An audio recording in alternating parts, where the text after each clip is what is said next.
And yes, I was like, well, what's pockets full of pennies? Right. What are you doing? I know. Because I knew you as the cookie guy. The cookie guy. Most people know me as the cookie guy. So like, what is the story of Pockets Full of Pennies?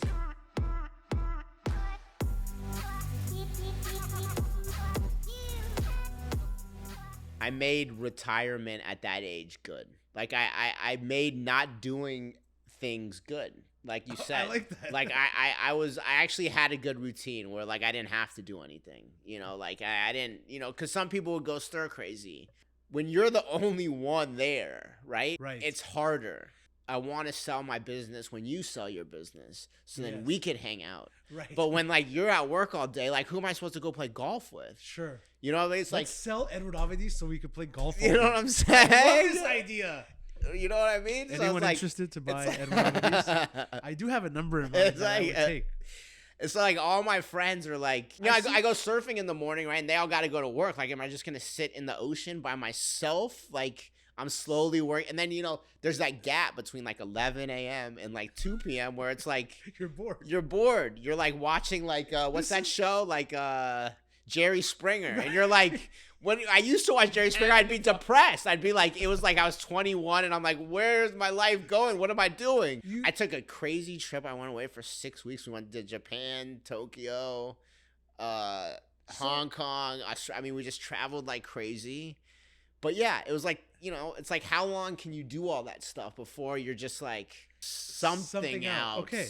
This is a very interesting perspective because people fantasize and dream about, I wish you hit the lottery, essentially, the business lottery, right? Right. You sell your business. What do you do with all this money and time? And you're bringing a perspective that people may not think about. Like, what are you gonna do? Yeah. Like you're still there with yourself. Right. So, is this how your next phase comes in? Like, I started taking like card lessons. I started taking like UCLA extension classes. Okay. I started learning how to play the guitar.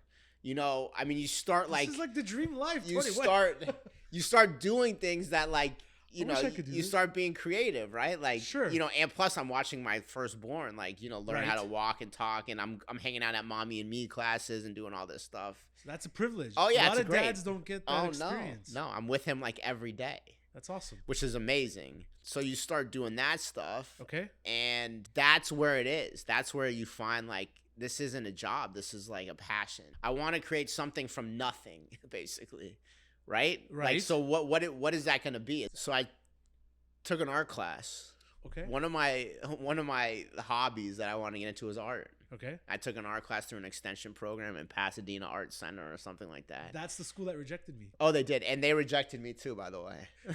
But you took a class? I couldn't even take a class. I took a class. I was like an extension class. Like, it wasn't like, they did not accept me into any program there. Right. They're very hard. And I passed the first class. The teacher was incredible. I mean, he gave me like a lot of confidence. In the second class, I mean, she basically she called me like a failure. She said like I should stop wasting my time because like I have no talent. Really? Yeah.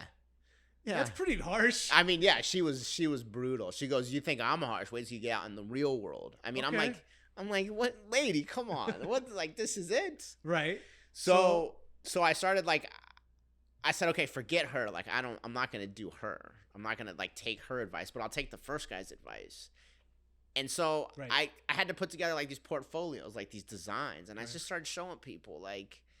You know, I made like just like I made a movie poster. Okay. I did like abstract art. Okay. So I'm like, oh, maybe, you know, I could create some stuff. Okay. And so I was like, okay, well, how do I put this on like a piece of clothing? And then how do I start a line? And that's how it started. And then it's like, and then it becomes not fun. So, right, the hard part comes right, then that's the challenge. Tell me, what is the like meaning of the name? How did you come up with it? So Pockets Full of Pennies originally was a nonprofit that I started to help it was like to help entrepreneurs, basically, like me. Oh, wow. Like people that had ideas or wanted to like get up off the ground and like start things, or like a lot of people after we sold Lenny and Larry's, a lot of people wanted my contacts in the food business. Sure. But, you know, so I needed to create something, and I called it Pockets Full of Pennies because, you know, I just thought like, you know, they're just trying to start out and they don't have a ton of dough, and I was going to be like a consultant. Of course. Yeah. So when I transitioned into the apparel business or the clothing business, and I was going through names with this consultant that I hired, Right. that's the one that stood out to him. And I don't know why I wrote it down or whatever, but he liked it, and he said, I like this name. And I'm like, okay, I trust you. Okay.